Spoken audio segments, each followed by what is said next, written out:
45% score చేయగలను ఈ ఎగ్జామ్లో అనే కాన్ఫిడెంట్ ఉన్నవాళ్ళు త్రివిధ దళాలకు కూడా అధిపతి అయిపోవచ్చండి. అర్థం కాలేదా? ఆర్మీ కానీ, నేవీ కానీ, ఎయిర్ ఫోర్స్లో కానీ అత్యున్నత స్థాయి ఉద్యోగం తీసుకోవచ్చండి. లెఫ్టినెంట్, ఫ్లైట్ లెఫ్టినెంట్తో స్టార్ట్ అవుతుంది. ఏ స్టేజ్ కంటే అత్యున్నత స్థాయి స్టేజ్కి వెళ్ళిపోతారు. మొదటి నెల నుంచే ₹1,00,000 నుంచి జీతం ఉంటుంది. అర్థమైందా అండి? Combined defence services examination, CDSE అంటారు. UPPSC ప్రతి సంవత్సరం 2 విడతల్లో ఇది కండక్ట్ చేస్తూ ఉంటుందండి. నోటిఫికేషన్ ప్రజెంట్ ఈ విడతకైతే ఇచ్చేశారు. ఎక్కువ రోజులు టైం లేదు. ఈ వీకే లాస్ట్ డేట్ ఉంది. ఇమ్మీడియట్గా అప్లై చేసుకోండి. ఎగ్జామ్ వచ్చి నెక్స్ట్ మంత్ కానీ పై మంత్ కానీ ఎగ్జామ్ ఉంటుంది.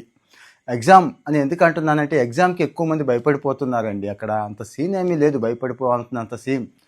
3 పేపర్లు ఉంటాయి. ఇంగ్లీష్కి 100 మార్కులు, జనరల్ స్టడీస్కి 100 మార్కులు, ఇంకా అర్థమెటిక్కి 100 మార్కులు. ఆఫీసర్స్ ట్రైనింగ్ అకాడమీ అయితే అర్థమెటిక్ కూడా లేదు. కానీ యావరేజ్ చూస్తే 45% స్కోర్ చేసిన వాళ్ళకు కూడా ఏదో ఒక service last year before year కూడా వచ్చిందండి. కావాలంటే మీరు వెళ్ళి చెక్ చేసుకోవచ్చు. మరి ఎంత మంచి అవకాశం ఉన్నప్పుడు ఎందుకు వదులుకోవడం? కాంపిటీషన్ గురించి భయపడతారా? సో ప్రీవియస్ పేపర్లు ఉన్నాయి, మార్కెట్లో మంచి మెటీరియల్ ఉంది. ఇంకా ఏదైనా హెల్ప్ కావాలంటే మాలాంటి వాళ్ళని చేసేవాళ్ళం ఉన్నాం. ఈ 300కి ఎగ్జామ్ అయిపోయిన తర్వాత ఇంటర్వ్యూ కూడా ఉంటుందండి. అక్కడ కూడా 300కి, అంటే ఎగ్జామ్ 300కి మైనస్ మార్కింగ్ కూడా ఉంటుంది. 1/3 మైనస్ ఉంటుంది. జాగ్రత్తగా రాయండి. ఇక మరి ఇంటర్వ్యూ కదా, ఇంటర్వ్యూ కూడా 2 స్టేజ్ల్లో ఉంటుంది. ఇక్కడ కూడా క్వాలిఫై అయితే మెడికల్ టెస్ట్ చేస్తారు, తీసుకెళ్ళిపోతారు, అంతే అన్నట్టు. ఇక్కడ ఆఫీసర్స్ ట్రైనింగ్ అకాడమీ అని ఇంకోటి ఉంది. వాళ్ళైతే అర్థమెటిక్ కూడా పేపర్ రాయక్కర్లేదండి. మిగిలిన 2 పేపర్లు రాస్తే సరిపోతుంది. ఇంకా వీళ్ళకి అడిషనల్గా ఇంటర్వ్యూలో 200 మార్కులకే ఉంటుంది. సో ఇక్కడ ఆఫీసర్స్ ట్రైనింగ్ అకాడమీ 11 నెలల ట్రైనింగ్ ఉంటుంది. మిగిలిన నేవీ కానీ, ఆర్మీ కానీ, ఎయిర్ ఫోర్స్ కానీ 18 నెలల ట్రైనింగ్ ఉంటుందండి. చాలామందికి మరి తెలుసో తెలియకో నాకైతే అర్థం కాలేదు, అప్లై చేసుకోవడానికి భయపడిపోతున్నారు.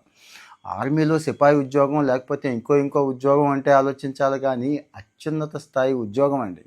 స్టార్టింగ్ నుంచే స్టైఫండ్ ఇస్తారండి. అంటే సెలెక్ట్ అయిన దగ్గర నుంచే ₹1,00,000 దాకా స్టైఫండ్, అంటే ఆల్మోస్ట్ అవన్నీ కలిపి వచ్చేస్తాయండి. మరి ఎందుకు దీన్ని వదులుకోవడం?